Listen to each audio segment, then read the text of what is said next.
avant cela, je souhaitais revenir sur ce qui s'est passé à Grenoble, notamment à l'aune de ce député dont on parle depuis plusieurs jours maintenant, ce député de la France Insoumise, Andy Kerbrat, qui a été pris, entre guillemets, la main dans le sac alors qu'il tentait d'acheter de la drogue à un mineur. Ça s'est passé la semaine dernière. Alors on ne va pas revenir sur ces déclarations. On va peut-être écouter en revanche plusieurs de ses collègues et nous interroger, en tout cas cela nous interpelle, la défense de ses collègues. On peut comprendre que, et encore, je vous vois hocher de la tête, François Pupponi, peut-être sur les difficultés psychologiques, et je le disais à l'instant, et encore. Mais la défense des députés de gauche par rapport à ce qui s'est passé une nouvelle fois, c'était hier soir, cet enfant, oui. 15 ans, certes on peut parler d'un adolescent, moi j'estime qu'on est encore un enfant, une balle dans la tête. Bien sûr. On écoute Éric Coquerel et Sandrine Rousseau sur Andy Kerbrat, et ensuite on fera un point sur les trafics de drogue, malheureusement, qui gangrènent notre société. Je lui dis mon affection, d'accord ? Parce que Andy Kerbrat lui-même le dit, il a des problèmes qui sont de fragilité psychologique et de problèmes personnels. Je cite qu'on sont communiqués pour dire ces mots. Hein. Bon, de santé, ça fait d'addiction. Il l'a admis depuis longtemps, il essaie de le soigner. Et moi, je considère que, je l'ai dit, l'usage des stupéfiants, je parle bien de l'usage, je ne parle pas du trafic, l'usage des stupéfiants en France devrait être dépénalisé parce que ce n'est pas la bonne réponse qui est faite contre les risques d'addiction et la lutte contre les stupéfiants. Nous ne rajouterons pas une double peine à une éventuelle peine de justice ou surtout, ce que je souhaite, et souhaitons-lui, au parcours de santé que lui-même veut s'imposer. Faut lutter contre la consommation de drogue partout. Mais il y en a partout de la consommation de drogue. Enfin, il y en a ici dans cette rédaction très probablement, il y en a à l'Assemblée, il y en a partout. Quand on est en addictologie, c'est précisément ça, c'est qu'on est dépendant. On est dépendant et ça fait faire les plus grandes conneries. Il a fait une connerie, il n'y a pas de doute là-dessus. Et il doit payer pour cela, il n'y a pas de doute là-dessus. Et tant qu'il n'est pas totalement soigné, peut-il continuer à rester député? Alors ça, je pense qu'il faut vraiment qu'il s'engage dans un parcours de soins. Là, par contre, pour moi, ce sera vraiment la ligne rouge très importante dans ma position. Il ne peut rester député que s'il rentre dans un parcours de soins véritablement. Oui, il doit démissionner. Démissionner. Et moi, ce qui m'interroge et ce qui m'interpelle, c'est aucun mot ensuite pour cet enfant, je le rappelle, tué d'une balle dans la tête, dû au trafic de drogue, puisqu'il y a certes des dealers, mais il y a des consommateurs. Il y a des consommateurs et on ne peut pas se dédouaner lorsqu'on consomme de la drogue et dire « Ah bah dis donc, il faut lutter contre les trafics de drogue ». Bah oui. C'est ce que dit Coquerel en disant « Oh, il y a les trafics d'un côté, c'est pas bien ». Oui, quand on consomme, c'est pas grave. C'est pas si grave. Mais alors que s'il y a des trafics, c'est parce qu'il y a des consommateurs. Voilà. Donc, alors, après, moi, je peux comprendre que l'on soutienne un ami qui a effectivement eu un problème. Ça, c'est humain. Mais on lui dit, bah, écoute, va-t'en, quoi. Tu peux pas voter la loi sereinement si tu es confronté à des graves problèmes psychologiques de comportement, si tu as violé la loi, si tu es consommateur de drogue, ta place n'est pas là. Voilà, c'est pas compliqué de dire ça. C'est le même problème quand il y a des relations difficiles. On l'a vu avec Entrelens, avec sa compagne. Il y a un moment, quand on viole la loi, ben on en assume les conséquences. Voilà. Et ça, là, on arrive à justifier que la consommation, c'est pas grave. Mais c'est comme l'antisémitisme. Il y a l'antisémitisme de circonstance, c'est normal, c'est pas grave. Et puis il y a le mauvais antisémitisme. Voilà. Ils arrivent à tout justifier. Tout. Et là, c'est inimaginable. Enfin, le discours de Sandrine Rousseau est simplement inimaginable. C'est-à-dire que demain, quelqu'un peut dire écoutez, moi j'ai des problèmes d'argent, j'ai été cambriolé une banque, j'avais plus d'argent, mais je vais me soigner. Ne vous inquiétez pas, j'ai vu mon psychiatre. Tu te soignes. Voilà. Donc on justifie tout. Quand c'est eux, quand c'est les autres, on justifie rien. Le jeune. Moi, c'est exactement ça qui m'a frappé également, et c'est les incohérences de la justification aussi, c'est-à-dire qu'il n'y a rien qui tient debout. Si vous regardez, je ne vais même pas être de ceux qui pensent qu'il faudrait qu'il démissionne, parce que je pense qu'il y a quelque chose qui est au-dessus de ces polémiques, c'est nos institutions, notre système qui fonctionne avec une démocratie qu'on a voulu et qu'on défend, dans laquelle les gens élisent leurs députés, il est là pour 5 ans, et tant que les gens n'ont pas décidé de le renvoyer, après vous pouvez dire c'est une question d'honneur, il pourrait remettre son mandat en jeu. Je disais ça au moment de Quatennens, bon, il ne le fait pas, c'est son problème, mais ce que je veux dire, c'est que je ne vois pas donc comment ça pourrait être vertueux d'exiger que quelqu'un qui a fauté perde son mandat de manière automatique? Ça ouvrirait la voie à beaucoup de problèmes. On attaquerait des députés ou des élus en permanence en espérant les faire démissionner. Ben voilà. Maintenant, une fois qu'on a dit ça, c'est vrai que les discours entendus et la juxtaposition des deux affaires est sidérante, parce qu'en effet, il y a un lien direct de cause à effet entre ceux qui consomment relativement dans l'impunité, parce qu'on n'est pas beaucoup aujourd'hui condamnés en France pour avoir consommé de la drogue, et les trafics.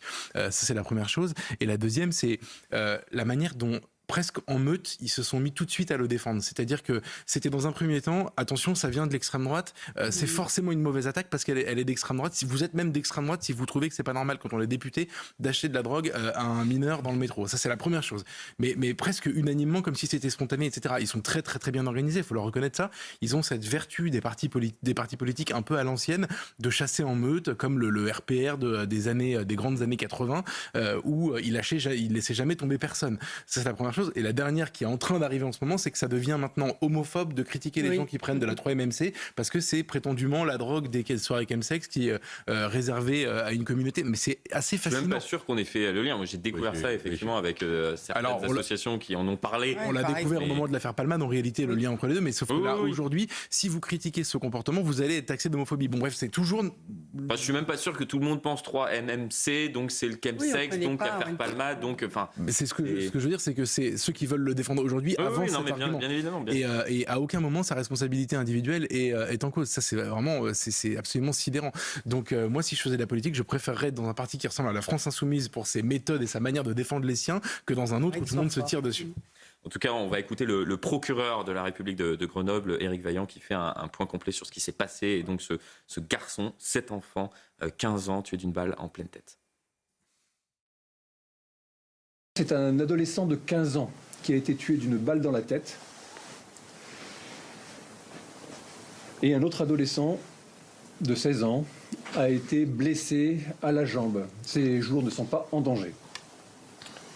2 hommes ont été vus en train de s'enfuir sur une trottinette de forte cylindrée. Et ils semblaient être en possession donc d'un pistolet, d'une arme de poing. Cet assassinat de cette nuit fait suite à celui qui est intervenu dimanche soir à Saint-Égrève. Donc un homme de 47 ans a été tué d'une balle devant chez lui. Une partie de la famille de cet homme, qui est de 47 ans, qui a été tué à Saint-Égrève, est connue pour participer activement au point de deal du quartier Hoche à Grenoble. Donc évidemment, il y a donc un lien dans tous les esprits qui se fait, et nous soupçonnons qu'un gang est actuellement donc en train de chercher à prendre le pouvoir sur ce point de deal de Hoche. Et on va écouter une nouvelle fois Éric Vaillant qui explique que, et ça rejoint la discussion qu'on avait à l'instant avec sur le cas d'Andy Kerbrat, ce député de la France Insoumise, qui explique qu'effectivement il y a des conflits. Il y a eu cet enfant, 15 ans, qui est mort d'une balle dans la tête. Visiblement, c'est un règlement de compte, mais tout simplement parce que les points de deal, et vous allez voir que tout est lié, sont à présent extrêmement rémunérateurs. Et il y a une guerre des territoires entre des gangs qui opèrent autour de ces points de deal. On l'écoute. Ces points de deal sont extrêmement rémunérateurs, puisque les professionnels évaluent qu'un point de deal qui fonctionne correctement donc procure environ 10 000 euros de chiffre d'affaires jour. Un point de deal qui fonctionne très bien, c'est plus de 30 000 euros de chiffre d'affaires jour. Donc vous faites le calcul, c'est entre 3 et 11 millions d'euros à l'année si on multiplie ces chiffres par 365. Et aux députés de la Nation, on pose une question ce soir. Comment fonctionnent ces points de deal sans consommateurs? Oui, effectivement. C'est pour ça que moi j'ai trouvé les réactions, que ce soit de Mme Rousseau, de M. Coquerel, vraiment des réactions indécentes. Parce qu'aujourd'hui, on assiste pratiquement tous les jours où il y a des règlements de compte dans le cadre de ce trafic de drogue, et notamment toute notre jeunesse, parce qu'il y a une surreprésentation des mineurs dans le trafic de drogue. C'est les petites mains, ceux qui font le chouf, qui font les mulets. Je crois qu'il y a un chiffre qui a été soulevé, il me semble d'ailleurs, c'était hier sur ce plateau, que 60% des personnes qui sont arrêtées, donc prises la main dans le sac, malheureusement on n'arrête pas tout le monde, ont entre 15 et 21 ans concernant ces trafics de drogue. Oui, et maintenant, malheureusement, on assiste aussi à un rajeunissement. Vous avez de plus en plus de gamins de 11 ans et même 7-8 ans qui commencent. C'est la réalité, c'est la triste réalité. Et moi, vous voyez, quand j'entends LFI le défendre comme ça me fait beaucoup de peine, en fait, parce que je me dis, ils sont là pour faire la loi. Et ce même monsieur, Andy Kerbrat, c'est ça, Kerbrat, a signé une pétition contre justement cette drogue de synthèse. De qui se moque-t-on? Et vous voyez, c'est ça le problème, c'est qu'on a une défiance aussi de plus en plus envers nos politiques, parce qu'on se dit, mais en fait, ils sont là en train de nous baratiner, en fait. Et qu'ils ne veulent pas protéger ce pays, ne veulent pas protéger les citoyens, ils ne sont pas investis, ils n'ont pas conscience qu'ils sont là aussi pour la sécurité, la protection des citoyens et aussi la protection et la sécurité de ces gamins malgré eux. Quand j'entends aussi le procureur parler de ce quartier où cette famille est connue pour faire du trafic de drogue, mais combien de fois on parle de l'expulsion de ces familles délinquantes? Mais vous avez des cris d'orfraie, notamment de la gauche. Vous voyez, quand est-ce qu'on va s'en sortir? Il faut combien de morts? Et notamment que c'est des règlements de compte entre jeunes mineurs, mais vous avez aussi ceux qui ont été tués à cause de balles perdues. Je parle de la petite Soukaina qui faisait ses devoirs dans sa chambre, le petit Fayette qui était avec son oncle dans la voiture qui revenait d'un restaurant, et il y en a d'autres comme ça. Le monsieur qui dormait dans sa chambre qui a reçu une balle perdue. Quand est-ce que ça va s'arrêter? Est-ce que nos politiques, ils ne voient pas ça? Vous voyez? J'ai l'impression. Vous savez, je vais vous dire, ça fait des années que je travaille sur les quartiers. Tout se sait. On sait parfaitement quelles sont les familles délinquantes. Ah oui. On sait parfaitement quand les gamins sont laissés à l'abandon le soir jusqu'à minuit. Comment ça se fait qu'aujourd'hui, on a du mal avec une politique familiale que j'appelle de mes voeux? Comment ça se fait qu'aujourd'hui, on ne veut pas parler de la responsabilité des parents? Pourquoi on ne dit pas, vous avez des droits? Effectivement, nous sommes un État extrêmement généreux, mais vous avez des devoirs. Allez vous balader dans certains quartiers, vous allez voir les gamins de 6-7 ans qui traînent le soir, surtout l'été. C'est souvent des mères célibataires qui sont mais il faut arrêter avec les mères célibataires. Non, mais ça peut arriver. Ça peut arriver. Mais ce que il y a des mères célibataires qui élèvent très très bien leurs gamins. Vous avez et je vais vous dire, je vais y aller encore et je vais le redire, je le dis tout le temps, c'est des fausses mères célibataires. Vous avez aussi. Attendez, il y a quand même des difficultés. Écoutez, je travaille dans les quartiers. Oui, mais enfin, vous pouvez pas dire que ça. Je vous dis aussi que je vous rejoins. Il faut responsabiliser les parents, il faut responsabiliser les familles monoparentales. Je voulais quand même rejoindre ce que vous disiez juste avant, c'est-à-dire qu'on a aujourd'hui des jeunes qui servent concrètement de chair à canon pour des trafics. On a des familles qui sont brisées. On a tous les jours des morts qui sont liées à ces trafics-là. Et effectivement, si on ne comprend pas que c'est un système auquel il faut s'attaquer, eh bien, on ne prend pas les choses par le bon bout. Et lorsqu'on voit effectivement des politiciens qui considèrent qu'il faut, si vous voulez, sortir une petite larme pour un collègue qui s'est permis d'aller lui-même se servir aux yeux de tous pour aller prendre sa drogue et que ce n'est pas grave, eh bien, on voit bien qu'il y a un problème. C'est un système qui s'entretient avec des consommateurs et des vendeurs. Et je me souviens de cette phrase de Bruno Retailleau qui était assez forte. Il disait « Chaque joint a le goût du sang ». Et c'est vrai. Chaque joint a le goût du sang. Il faut bien comprendre que lorsque vous allez chercher votre drogue, eh bien vous participez à tout un système qui mène à ces morts, qui mène à des jeunes qui effectivement se retrouvent à prendre des balles et des familles qui sont brisées. Donc il faut prendre le problème comme un système global par tous les bouts. Mais juste pour la France insoumise, ils sont dans une double difficulté. D'abord, effectivement, c'est très, entre guillemets, stalinien de défendre des siens quoi qu'il arrive, je veux dire quoi qu'il en coûte, on y va, mais qui est leur électorat? Où sont-ils élus? Dans ces propres quartiers-là. Ils voient très bien ce qui se passe dans ces quartiers. Ils connaissent très bien le problème du trafic de drogue, ils connaissent très bien le problème de l'arrivée des réseaux proches de l'islam radical. Ils savent tout ça. Mais ils sont dans l'incapacité d'aller dénoncer tout ça.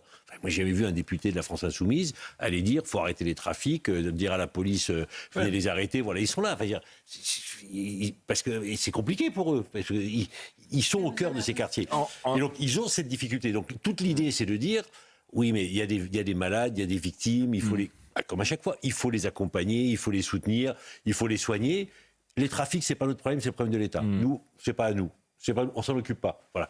Que l'État s'occupe, nous on va s'occuper des pauvres victimes entre guillemets. En cela, ils ont une forme de cohérence dramatique, mais effectivement, ça rejoint leur politique générale sur les quartiers, leur politique anti-flic aussi. C'est un parti qui veut quasiment désarmer la police. Donc, ça mènerait, leur victoire mènerait à une forme d'anarchie totale. Pour rebondir un peu sur ce qu'a dit Geoffroy Lejeune, on pourrait aussi se poser la question d'une forme de deux poids, deux mesures médiatique. On se souvient que pendant les élections législatives, on a dénoncé à juste titre un certain nombre de candidats du Rassemblement national qui avaient des profils spéciaux.